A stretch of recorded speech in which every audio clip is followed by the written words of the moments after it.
The rain had just stopped in Frankfurt, leaving the streets glistening under the dim glow of the street lamps.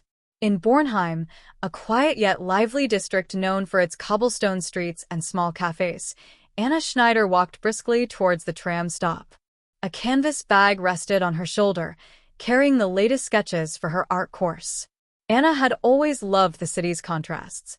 The old timber-framed houses stood proudly beside modern glass towers, just as tradition and ambition coexisted in her own heart. She dreamed of seeing her paintings displayed in the grand galleries by the River Main, but reality often kept her grounded, reminding her of her modest studio apartment above a bakery. That evening, she was on her way to the Museum Sofer, where a small art exhibition was taking place. She had been invited to submit one of her pieces, a bold painting of Frankfurt's skyline at dawn. Anna's heart pounded with anticipation and a little fear. The event was known to attract the city's elite, collectors, investors, and influential figures. When she arrived, the gallery buzzed with the hum of polite conversation and the soft clinking of champagne glasses. Her painting hung in the far corner, modest among the larger, more extravagant works. She stayed near the wall, sipping water, content to observe. It was then that she noticed him. Tall, sharply dressed, with the kind of effortless confidence that made people turn their heads. Markus Vogel. She had seen his name in the newspapers, the founder of a successful tech company that had expanded across Europe. Markus moved through the crowd as if the room bent around him. Anna tried not to stare, but fate was already at work. Markus stopped before her painting, his gaze lingering. He tilted his head slightly, then turned to find her watching him. Their eyes met, and something unspoken passed between them. Curiosity, perhaps even recognition of a shared solitude in a crowded room. He approached with a faint smile. "Is this yours?" His voice was warm, deep, and deliberate. Anna nodded. "It is."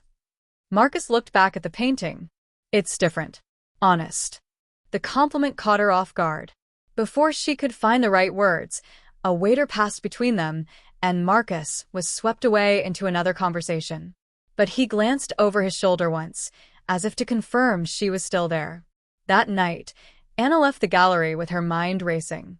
Why had someone like Markus Vogel noticed her at all? And why did it feel as though the encounter was just the beginning of something she could not yet name? 2 days after the exhibition, Anna returned to her usual routine. Mornings were for lectures and afternoons for painting, often in her favorite spot by the main river. The memory of Markus at the gallery lingered in her mind like a vivid brushstroke, unexpected, striking, and difficult to forget. It was late afternoon when her phone buzzed. An unfamiliar number appeared. She hesitated before answering.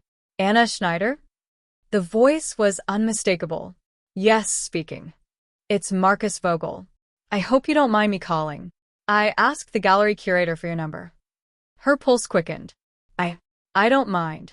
I'm hosting a dinner at my place this Friday. A small group of people who appreciate art. I'd like you to come." Anna's first instinct was to refuse. She imagined his home in the affluent West End, filled with polished strangers and expensive suits. But curiosity, stronger than caution, whispered otherwise. "I suppose I could," she said softly. "Good. I'll have someone pick you up at 7. When the call ended, Anna stared at her reflection in the tram window. Why would he invite her? Was it the painting? Or something else entirely? Friday arrived too quickly.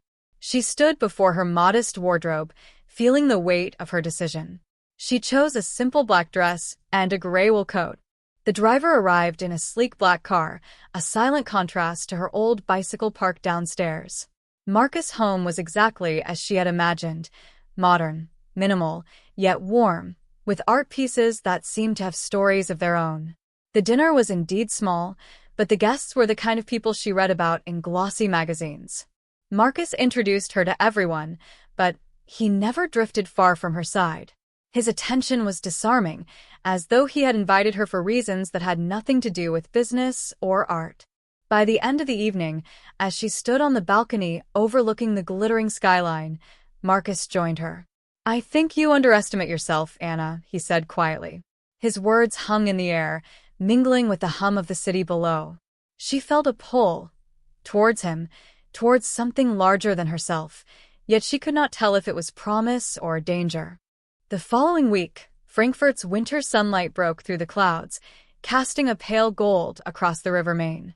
Anna was sketching on a bench near the Eiserner Steg, her gloved hands working quickly to catch the fleeting light. A shadow fell over her page. She looked up to find Marcus, dressed in a dark coat, holding 2 steaming paper cups. "I thought you might prefer coffee to frozen fingers," he said, handing her one.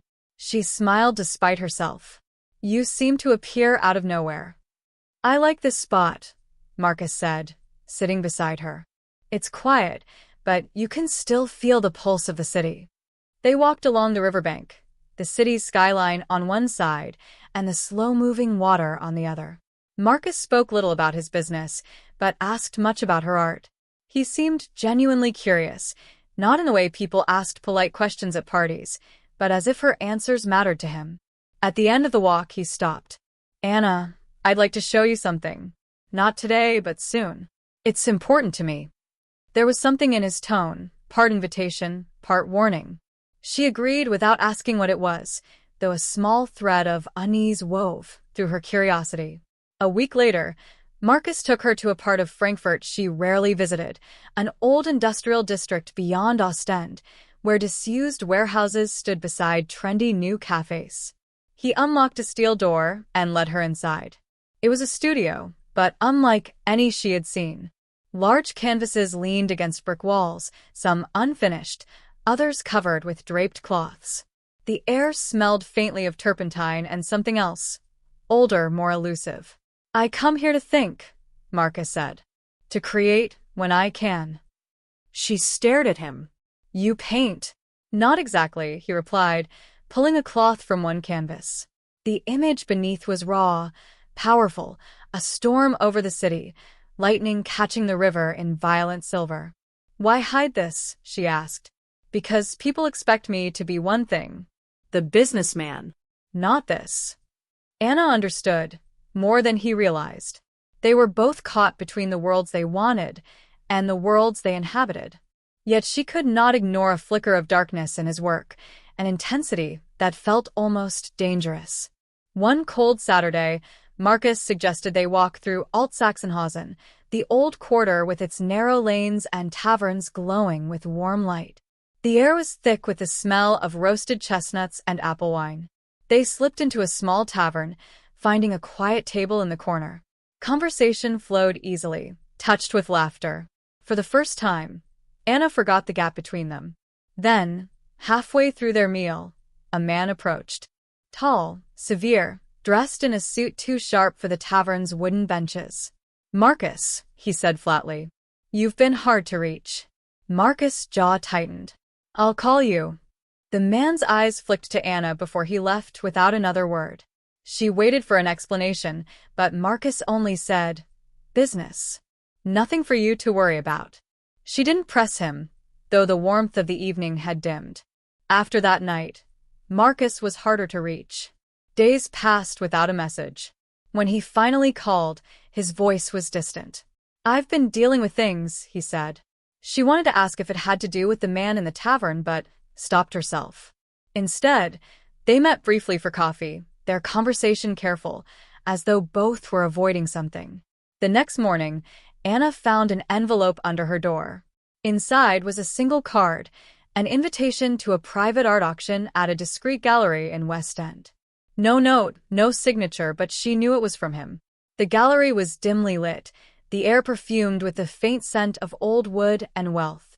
Marcus was there, speaking with a small circle of people. He greeted her with a smile that didn't quite reach his eyes. The auction began. Piece after piece sold for staggering amounts. Then a painting was unveiled, one she recognized instantly. Marcus' Storm over Frankfurt. Whispers filled the room. Anna leaned towards him. "I thought you kept that hidden." "I did," Marcus said quietly. "Until now." The painting sold to the severe man from the tavern. The look he gave Marcus as he signed the paperwork was unreadable, but heavy with meaning. After the auction, Marcus insisted on walking her to the tram despite the rain. Under the awning outside, Anna finally asked, "Who is he?" Marcus hesitated. "Someone I used to work with. We disagreed on certain things. Now he wants something from me. And the painting? A message," Marcus said. "One he'll understand."